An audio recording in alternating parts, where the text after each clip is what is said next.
Unlike the pre-tournament predictions, we can now say for sure Argentina is a team that is on their way to winning the World Cup. And there are several reasons for this, which we'll talk about in this video. Subscribe to our channel and let's get started.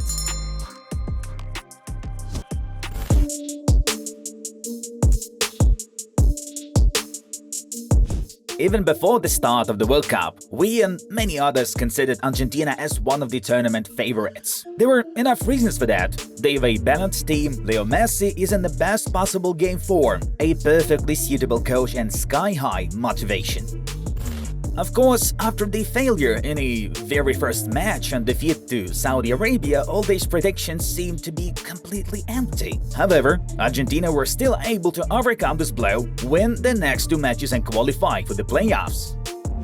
And now when La Albiceleste have already played 5 matches in the tournament, we can say that the team has not only improved its performance, but also gradually improved from match to match. And this is the signature of a real champion team. In fact, there are clear similarities with the Spain national team's performance at the 2010 World Cup. Back then, Furia Roja lost the first match to the Switzerland national team, but after that they won all the matches and the tournament. The factor of evolution during the course of the tournament cannot be underestimated. If a team is able to learn and progress significantly in such a short period of time, it speaks of its maturity and readiness for great achievements.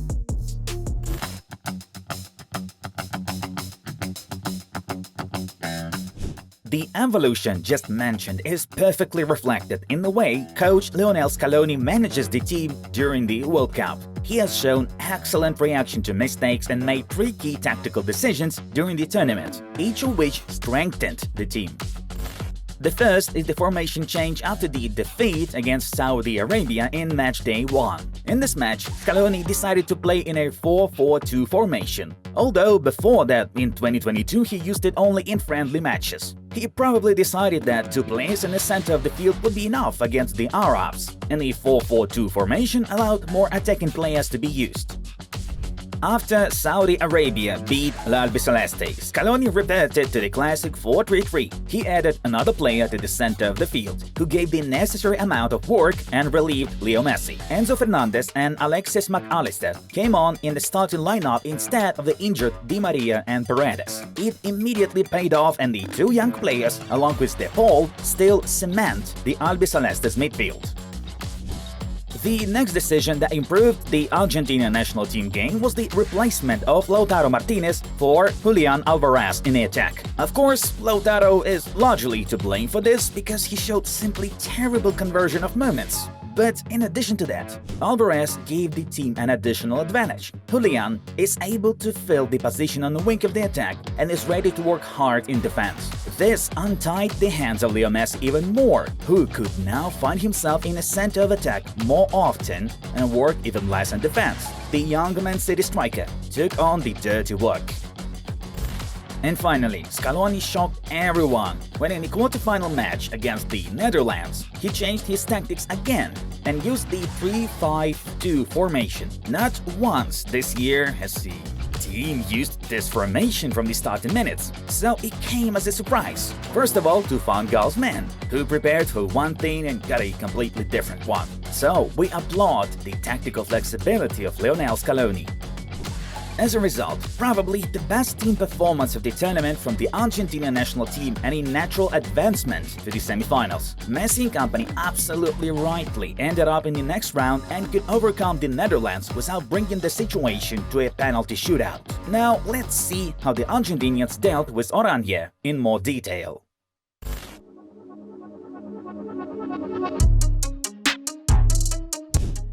We should start with the reasons for switching to the 3-5-2 formation and why it happened in a match against the Netherlands. There are several of those. First, apart from Alvarez and Messi, no player in the attacking group has shown enough efficiency in this tournament. Of course, we remember that Angel Di Maria wasn't ready to play from the first minutes due to injury, so Scaloni reasonably decided to reinforce the team with a third central defender, giving more freedom to Messi and Alvarez.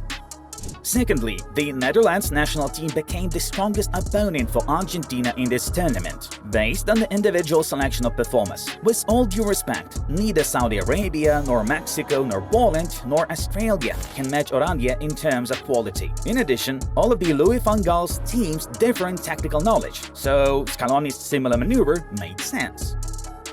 First of all, the third center-back was aimed at reinforcing the control over Cody Gakpo, the main threat in the attack of the Dutch national team. And finally, these changes made it possible to keep the De Paul, Fernandes and McAllister triangle in the center of the field intact.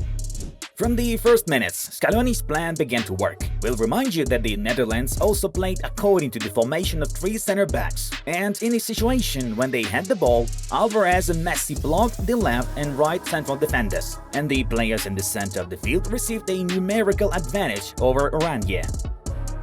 As a result, Virgil van Dijk, although he was left without constant pressure, had absolutely no options to start an attack. All of his partners were blocked, and the extra player in the center of the field prevented Argentina from progressing the ball independently, because Albiceleste had an advantage in that zone, 3 against 2. So the Netherlands constantly found themselves in a dead end at the build-up stage already. Louis van Gaal had to let out Steven Berghuis in the center of the field and halftime already, thus admitting the tactical defeat of the first half. Scaloni put the Netherlands in a situation where they couldn't even strain Argentina's defense. Their problems began only when giants Weghorst and Luc de Jong came onto the field and the Netherlands began to bombard the opponent's penalty area with long balls. This tactic has its downside for Argentina. Albiceleste spent less time with the ball and therefore Messi had less opportunities to create. The Netherlands really did a pretty good job of containing Leo, and if it was any other player, this plan could have worked. But genius Messi still found his moment. Of course, Scaloni understood that, as it was impossible to contain Leo throughout the match.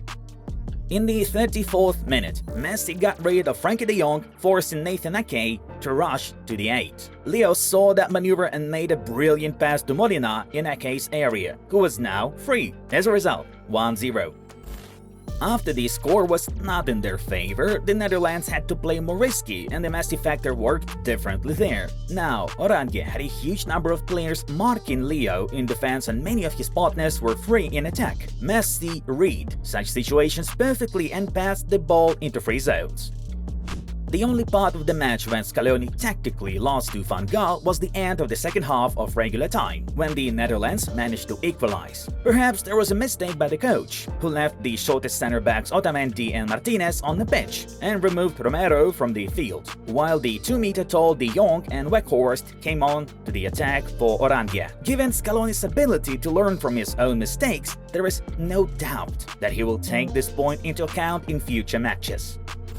All other segments were dictated by Argentina, including extra time, where Albiceleste were very close to the decisive goal. Just remember Fernandez's shot on the post. But Scaloni's men managed to win only in a penalty shootout, where goalkeeper Emiliano Martinez showed himself as best as possible.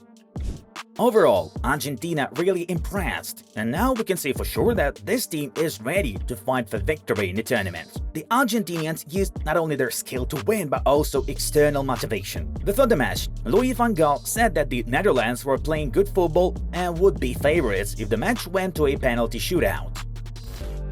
The Argentinians obviously took those words to heart, with Emiliano Martinez saying after the game that Van Gaal needed to keep his mouth shut, while Leo Messi said he always says they play good football, but that's just throwing dust in the eyes. Today, his players simply passed the ball to the tallest football players. We deserved to go through, and that's exactly what happened. Guys, do you think Argentina can win the World Cup? Tell us your favorites, leave your predictions for the remaining matches of the tournament in the comments below. This is the Mamacito channel. Support us with your likes and subscriptions. Stay safe, and we'll see you very soon.